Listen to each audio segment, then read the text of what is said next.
night, a cloud of dust and the haughty Hi-Yo Silver, the Lone Ranger.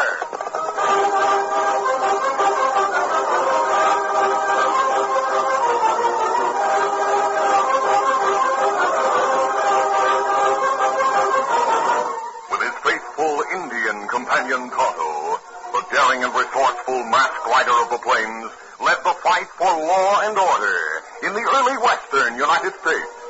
Nowhere in the pages of history can one find a greater champion of justice. Return with us now to those thrilling days of yesteryear.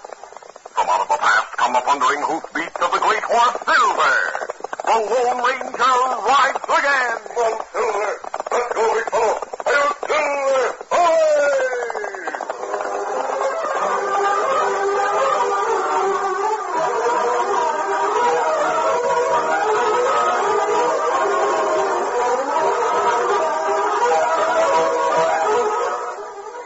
And here's the Lone Ranger. A long time ago, a man fought an enormous animal bigger than an elephant. When I found the bones of that animal in the desert, I realized that size alone doesn't always win. That little man must have prepared himself to conquer the monster. He must have known, even in those days, that champions are made, not born. And that's still true today. Anyone hoping to become a champion needs lots of energy to sharpen his skills and to back those skills with power. Right, Lone Ranger. One of the big reasons champions choose Wheaties is for energy to help them get on their way. It's easy to see where that energy comes from when you know there's a whole kernel of wheat in every Wheaties flake. Friends, keep in mind this advice from the Lone Ranger. Champions are made, not born. Get on your way with Wheaties, breakfast of champions.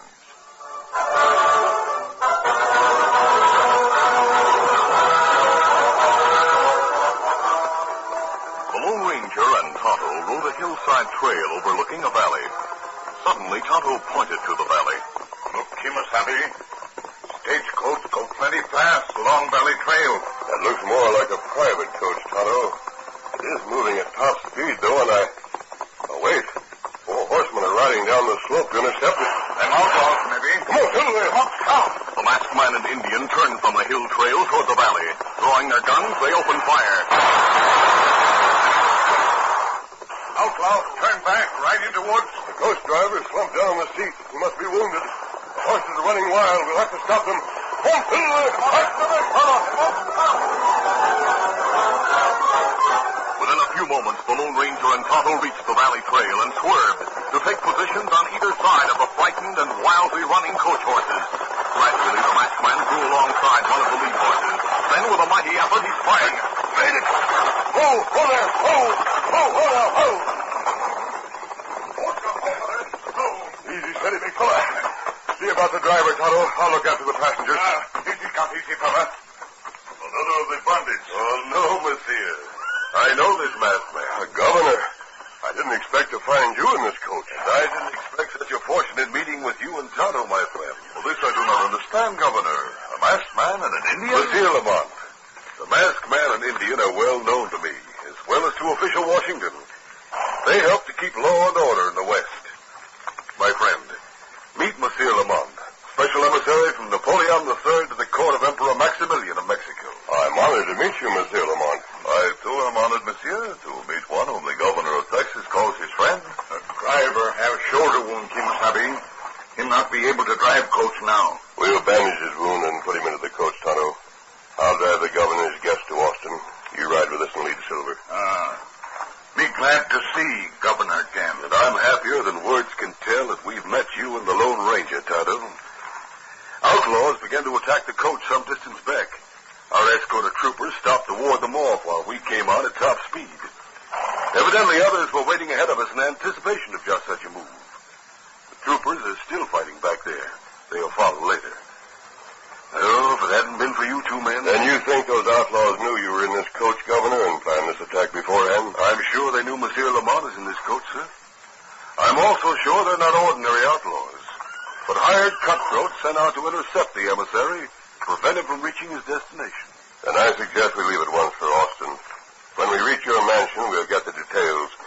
It's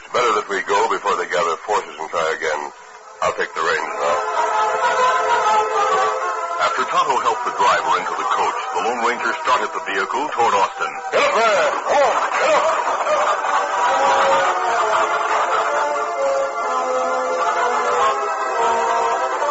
Later at the governor's mansion, which they reached under cover of darkness, the Lone Ranger and Tonto listened as the governor spoke. Secretary of State Seward promised Monsieur Lamont safe passage to the border. At the Montez Hacienda in Nuevo Laredo, just across the border, he's to wait for an escort detachment sent by Maximilian to safeguard him to Mexico City. My orders are to see Emperor Maximilian. I dare not turn back. Yet events have shown that from here in is most dangerous for you, even with the military escort, Monsieur. Oh, if they were only some other way. I have an idea, Governor. If Monsieur Lamont is willing, I suggest he give up the private coach, dress in Western clothes, ride horseback with Ptolemy's Nuevo Laredo, whereas his hirelings wouldn't be watching for three seemingly ordinary riders. That's a great idea, sir. I am most willing, but, of course, Well, sir, the mask, monsieur, it will attract attention, and I'll disguise my features and ride without my mask. Fine, fine. You and Monsieur Lamont are about the same size and build. You might pass for brothers. Oh, I'm relieved that you and Tonto are willing to take the responsibility of safeguarding Napoleon's emissary. I know he'll be safe in your hands. We'll do everything possible to see him safely to the Mexican military escort, Governor. We'll leave at dawn for the border. that same night in a cabin outside the town of Austin, a Mexican officer dressed in Western clothes paced the floor as he talked strongly to a group of sullen-faced men. You, Senor Pete. There were four of you. But you turned right away because two hombres come down the slope firing at you. The two hombres you're talking about aren't like ordinary cowpokes, Captain. When I saw one of them wore a black mask and rode a white stallion, and that the other was an Indian on a paint, I decided it was time to get away from there pronto. And what is there about the masked man in Indian you fear, Senor? Well, if you hang around in Texas long enough, Captain, you'll learn a lot about him. He's known as the Lone Ranger. Those two hombres are dynamite. I have heard of the Lone Ranger. Yeah, well, let me tell you something. With them in the picture, it's going to be tough for you to get to that emissary. Doggone right. We must get to him before Emperor Maximilian's detachment of guards meet him. He is certain to carry a sealed dispatch from Napoleon III to the Emperor stating France's intentions. Well, how are you planning to do it? Those of you who are still able to ride will watch at the edge of town for the departure of the emissary's coach from Austin. Yeah. I will go ahead to Nuevo Laredo to my hidden camp, where a squad of anti-imperialist Mexican soldiers are waiting. Send word to me there where the emissary will wait for the Imperial Guards. We'll do the rest. All right.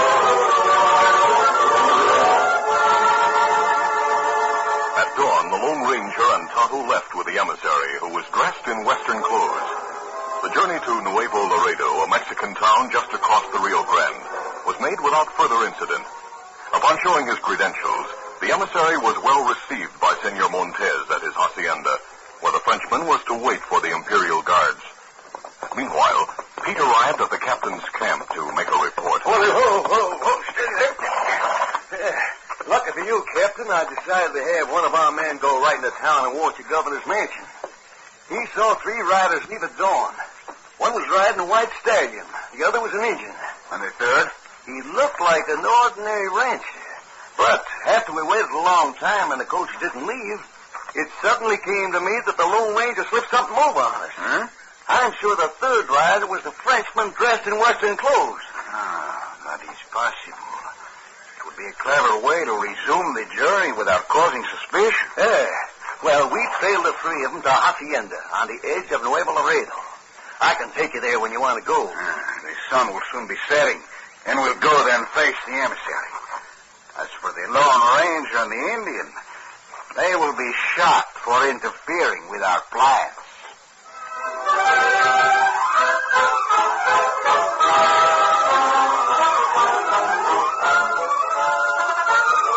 The curtain falls on the first act of our Lone Ranger adventure. Before the next exciting scenes, please permit us to pause for just a few moments.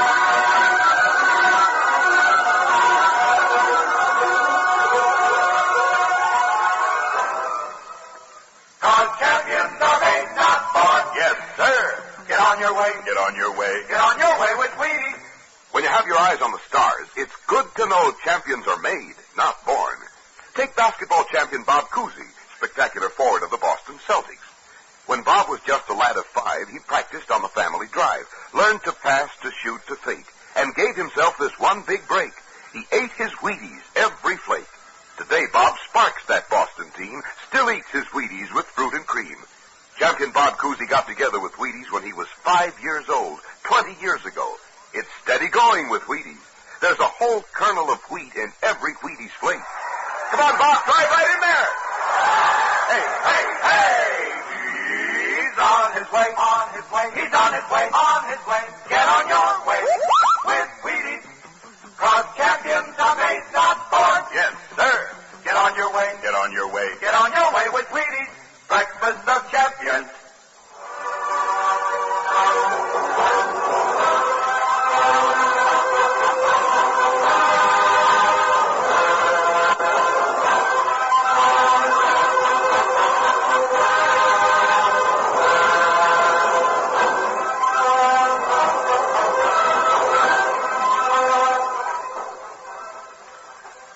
To continue. At the hacienda, the Lone Ranger and Tonto had been introduced to Senor Montez by the emissary. Their kindly host smiled as he spoke to the masked man and Indian. Senores, I have heard much of your exploits in the States. I am most delighted to have you as my guest. Thank you, Senor Montez. It is kind of you to give protection to Napoleon's emissary. Our emperor will be pleased. I have done so because our State Department promised safe conduct across the United States for Monsieur Lamont. We in America don't want to interfere in the politics of your country, Senor. Of course, I understand. The Imperial escort should arrive here sometime during the night. We'll stay until the escort arrives. With your permission, Senor. Oh, I shall be relieved and delighted, Senor. Do you think those outlaws found out that we came here on horseback, monsieur? It's possible. We'll keep watch as a precaution. That's a good idea, Kimasabi. We go now in the patio. A short time later, Tonto returned and drew the Lone Ranger aside. Oh, what is it, Tonto? Me see fella sneaking back through trees. Then he mount right way. Oh, they found out we're here. That's what me think. If many gunmen come, it not be good. Sooner be dark and them able to sneak the house. We couldn't hold them off long. We must see to it that the emissary is protected until he's turned over to the Emperor's guards. I have an idea. Those men want the emissary. The man who might be spying saw you and me right away toward the States. He wouldn't try to interfere. But if we leave... I'll change clothes with the Frenchman. Then wearing my mask and riding silver, he'll go with you to Fort McIntosh, a few miles up the other side of the Rio Grande. And then what we do? The governor gave me a note in case we needed the help of troopers on the way here. With that and the emissary's credentials, you'll be readily received. I'll ask the commandant to send the emissary back here with troops. And that way he'll be safe. They'll guard him here until the Emperor's soldiers arrive. That's plenty good idea. But if gunmen move in while we gone, you'll be in heap danger. I'll handle that when it happens. Come on, we'll tell the others of our plan and have you start across the border to the fort.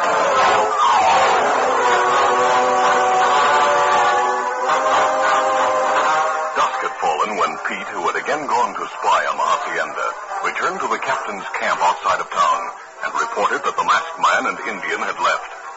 Later at the hacienda, the Lone Ranger, with his features disguised and wearing the clothes formerly worn by the emissary, was talking to Senor Montez. Now, if men come here looking for the emissary, I'll try to bluff them into thinking I'm just an ordinary guest of yours, Senor Montez. You're taking a great risk, Senor.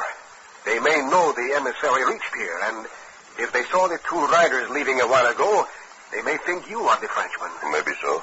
The men behind those attacks are clever, Senor. General Juarez would send one of his best men to command such a mission. Oh, this may be the trouble we've expected. And open the door. I'll have my guns ready. Step aside, Senor. We have come to see your guest. I'll wait. Those guns are useless. My soldiers are at the windows with rifles. Drop them, my friend. So, you are the emissary from Napoleon III, no? No. If you deny it, we shoot your host. Grab it. This is an outrage. The Emperor will have you all shot. One day, Monsieur Capitan.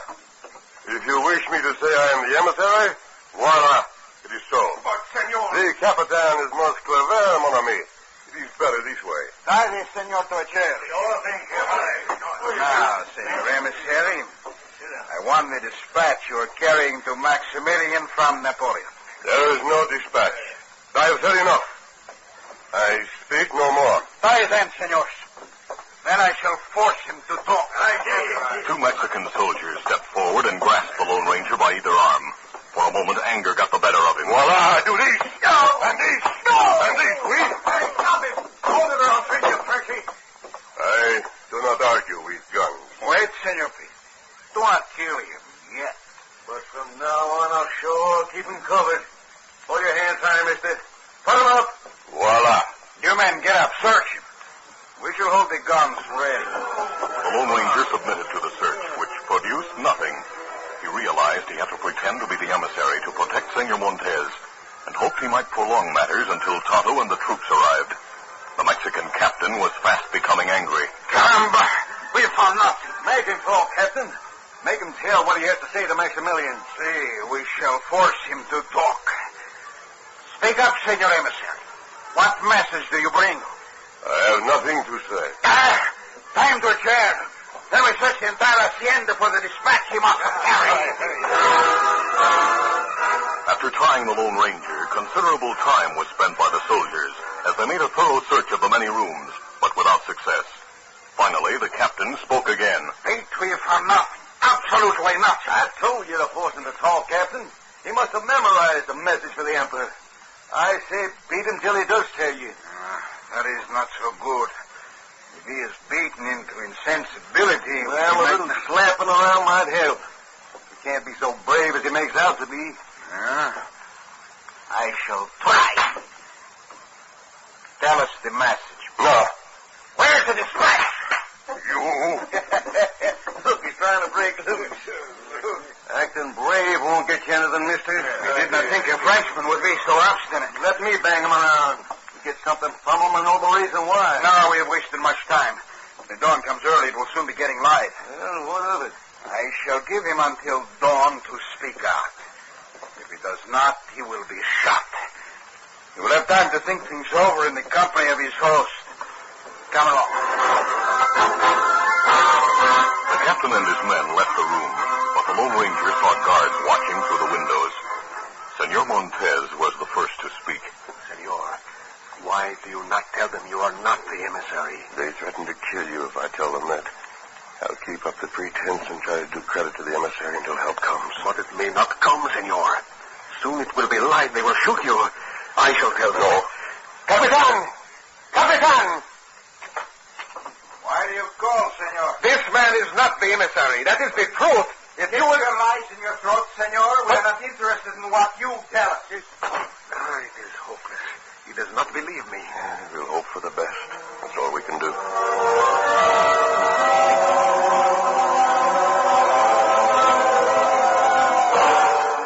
Later, when the rays of the rising sun shone over the horizon, the captain and his men returned to the room in which the captives waited. Perhaps you are ready to talk now, senor emissary. No. Untie him and bring him outside. All right. The soldiers surrounded the Lone Ranger and walked him outside. At the captain's directions, they went behind the hacienda, then stopped for further orders. Now what, Captain? We shall prove this French emissary a coward, Senor Pete, in front of these soldiers. We shall spread the word that Napoleon sent a coward to deal with the Emperor. What do you plan to do? It is 50 yards from here to the river bluff, under which there is a sandy ledge. Yeah, you had us check on that a while ago. This hombre will be given a chance. If he is brave, he will walk toward the edge of the bluff. I shall fire 2 shots over his head. After that, I shall command the soldiers to shoot a volley. To shoot to kill. If he is a coward, he will run like a scared rat. Start now, Senor Emissary. Oui, Capitan. Slowly, the Lone Ranger walked forward. The first shot rang out. The masked man knew that walk or run, he had no chance in spite of what the captain had said. He was determined not to act the coward in front of the leering soldiers. The second shot sounded. With perspiration beating his forehead, the Lone Ranger moved on. He instinctively braced himself for the volley which he expected to follow.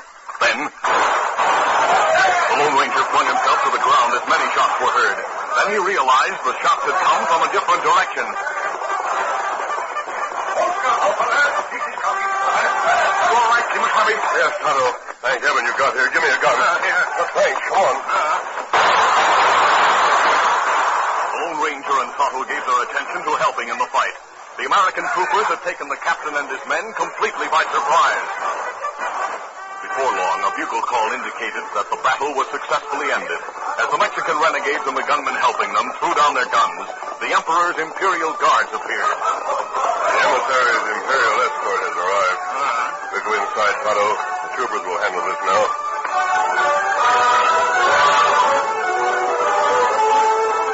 Later, inside the hacienda, Senor Montez spoke with feeling to the Lone Ranger. Senor, you are magnificent. You saved not only the honor of the Emperor Maximilian, but also of the French emissary. Oui, I am much in your debt, monsieur. Well, frankly, I felt the honor of the United States was at stake. The promise made to safely deliver you, Monsieur Lamont, to Maximilian's escort had to be upheld. I hope your journey from here to Mexico City is a pleasant one. Thank you, monsieur. The Imperial Guards have taken the Capitan and his men into custody. The American troopers are taking back the American gunmen. Here are your guns, senor. Good, and thank you, sir. Tonto and I will return to the United States now. Someday, senor, we'll meet you again, and you too, Monsieur Lamont. Adios. Hasta la vista. Adieu, monsieur. Monsieur Montez, that man, he is such as I have never met before. Who is he? One whom both Maximilian and your Emperor Napoleon III would no doubt desire to have in their service, Senor Emissary. But his loyalty is all for his own country. Yes, he is one great Americano, who is known across the border as the Lone Ranger.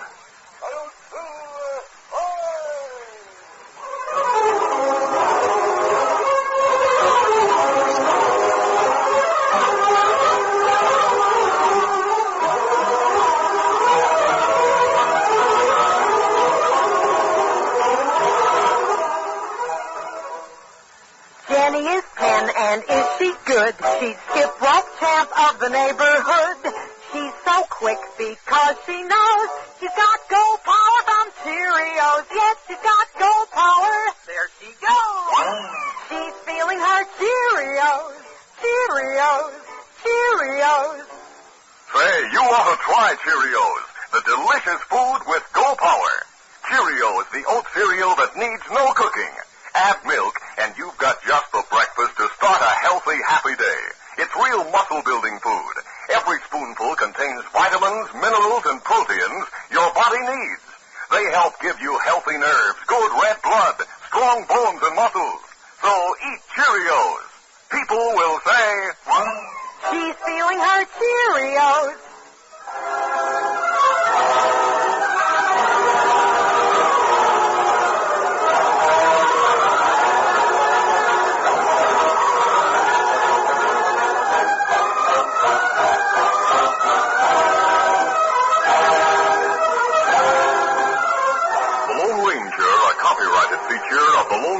Incorporated is created by George W. Trendle, produced by Trendle Campbell Muir Incorporated, directed by Charles D. Livingston, and edited by Fran Stryker. The part of the Lone Ranger is played by Brace Beamer. Your announcer, Fred Foy.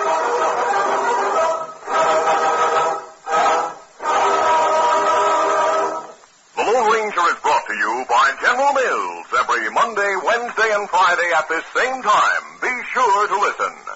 This recorded program has come to you from Detroit. This is ABC Radio Network. You've been listening to the OTR Gold Network. Find more classic radio at otrgold.com.